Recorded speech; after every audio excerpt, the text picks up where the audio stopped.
अब mobile tower की जरूरत खत्म हो जाएगी, जिससे स्टॉक मार्केट में लिस्टेड टावर कंपनी में गिरावट देखी जा सकती है। क्योंकि चीन ने जनता के लिए सैटेलाइट फोन लॉन्च कर दिया है, अब मोबाइल फोन डायरेक्ट सैटेलाइट से कनेक्ट रहेगा। बीच में टावर की जरूरत बिल्कुल खत्म हो जाएगी। अब तक यह सैटेलाइट फोन आतंकवादी संगठन और सरकारी प्रोजेक्ट में ही इस्तेमाल हो रहा था, आम जनता के लिए प्रतिबंध था।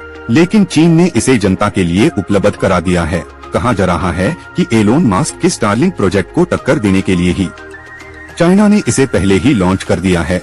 यह satellite phone direct radio wave satellite को भेजेगा, जिसे कई तरह की सुरक्षा समस्या और पर्यावरण समस्या भी हो सकती है। विस्तार से जानने के लिए वीडियो को पूरा देखें। जैसे ही पूर्व में भोर हुई, उसके साथ ही एक तकनीकी दिग्गज के अपने सिंहासन पर फिर से कब्जा करने की शांत गड़गड़ाहट भी आई। कुछ लोगों द्वारा भुला दिया गया, दूसरों द्वारा खारिज कर दिया गया। हुआवेई मध्य साम्राज्य के स्मार्टफोन बाजार के मंच पर वापस आ गया। उनका हथियार हुआवेई मेट 60 प्रो नवाचार का एक टुकड़ा, जो अमेरिकी प्रतिबंधों की पकड़ के खिलाफ अपनी ताकत बढ़ा रहा है। अवंतगार्ड चिप प्रौद्योगिकी और 5G की शक्ति के साथ आगे बढ़ रहा है।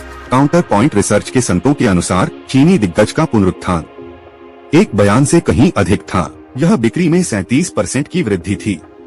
ऐसे युग में जहां स्मार्टफोन आधुनिकता की तलवार हैं, मेट 60 प्रो के लॉन्च ने एक स्थिर पूल में ज्वार बदल दिया। वीवो, ओप्पो और विशेष रूप से एप्पल जैसे दिग्गजों की बिक्री में गिरावट की धीमी गति के बीच, जिसने ऑनर के साथ मिलकर मिश्रित विकास परिदृश्य के अशांत पानी को पार किया। हुआवेई का नया फ्लैगशिप न केवल प्रतिस्पर्धा करने के लिए बल्कि नेतृत्व करने के लिए उभरा।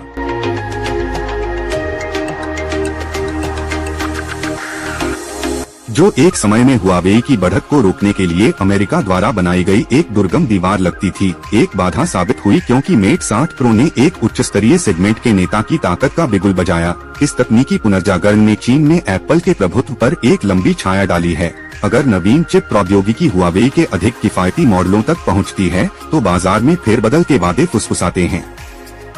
फिर भी चीन का स्मार्टफोन बाजार ड्रैगन सो रहा था। जैसा कि कैनालिस्ट द्वारा रिपोर्ट किया गया था, वर्ष 2022 हैंगओवर में शिपमेंट में 14% की गिरावट आई थी, जो कि COVID-19 प्रोटोकॉल की कठोर श्रृंखलाओं और उपभोक्ता खर्च में गिरावट के कारण सुन्न हो गया था। हालांकि आशा जगी, क्योंकि तीसरी तिमाही में साल दर साल 5% की गिरावट ने सोते हुए दिग्गज के जागने का संकेत दिया और धीरे धीरे बाजार के पुनरुत्थान की आशावादी भविष्यवाणियों को बढ़ावा दिया।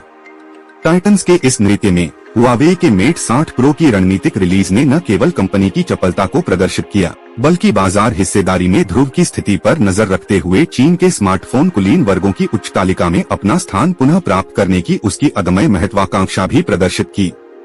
वीडियो को पूरा देखने के लिए आपका धन्यवाद। आपका दिन शुभ हो।